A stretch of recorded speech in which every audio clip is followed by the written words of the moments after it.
Chapter 1. Willow Bennett. Being a werewolf is harder than it looks. Everyone thinks it's just morph at the full moon, kill, morph back.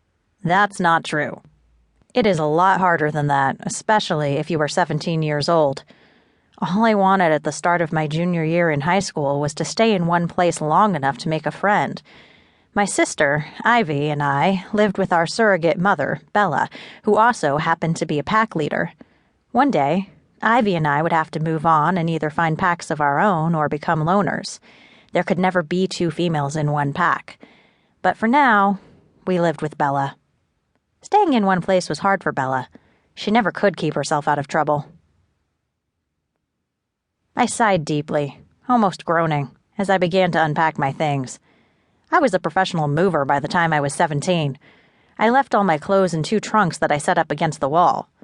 Bella always managed to rent houses that were furnished, but I hardly used the dresser or closets. Trunks were easier. This house was nicer, though, because I didn't have to share a room with Ivy. She was just 1 year younger than me, but we were worlds apart. She saw humans as beneath her, and all I wanted was to be one of them. I tucked my hair absently behind my ears. After Bella told us 2 years ago that long hair made a woman beautiful, I kept mine short. It just barely went below my chin. It was more red than blonde, but somehow managed to look orange. I had a natural curl in my hair, but it was so tight that it often just ended up frizzy. I thought I looked like a young Molly Ringwald. My eyes were a pale green, and my skin was extremely fair. I don't know what color Molly's eyes were. I liked to fantasize that Molly would adopt me and tell everyone I was her daughter. However, my sister, Ivy, loved the life that we had. There was only one time that I could recall when she had thrown a fit about moving. She had gotten herself a boyfriend and refused to go. We stayed there for 6 months, the longest we had stayed in one place for the last 3 years. Then, Ivy turned 13, and she morphed in front of her boyfriend. His obituary said he died in a house fire.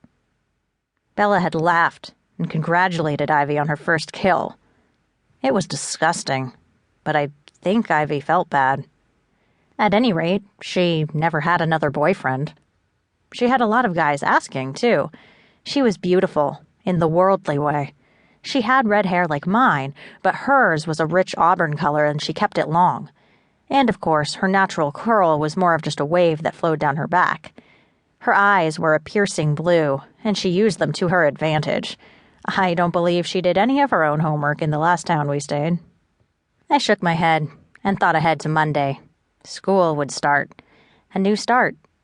Maybe in this school I could be a cheerleader, I thought, forlornly. I always thought that if I had remained human, I would have been one of those bubbly cheerleading types. True, not much sustenance for adulthood, but I was 17 and I wanted to be bubbly. I wanted the quarterback of the football team to pass me in the hall and say, "Hey, Willow, what's up?" as he flirtatiously winked at the girl next to me. "It's not fair," I mumbled under my breath. "What's that?" Ivy asked, bouncing into my room. "Nothing," I said with a scowl. "Talking to yourself again?" she sneered. "No," I replied in a mean voice, trying to mimic hers, but failing. She laughed. Even her laugh was beautiful, dainty, and cute. "You're not still hoping to be a cheerleader, are you?" She laughed again at my expression. "What do you want?" I asked loudly. She shrugged. "I just wanted to come and see how your room was coming along," she answered in a falsely sweet voice.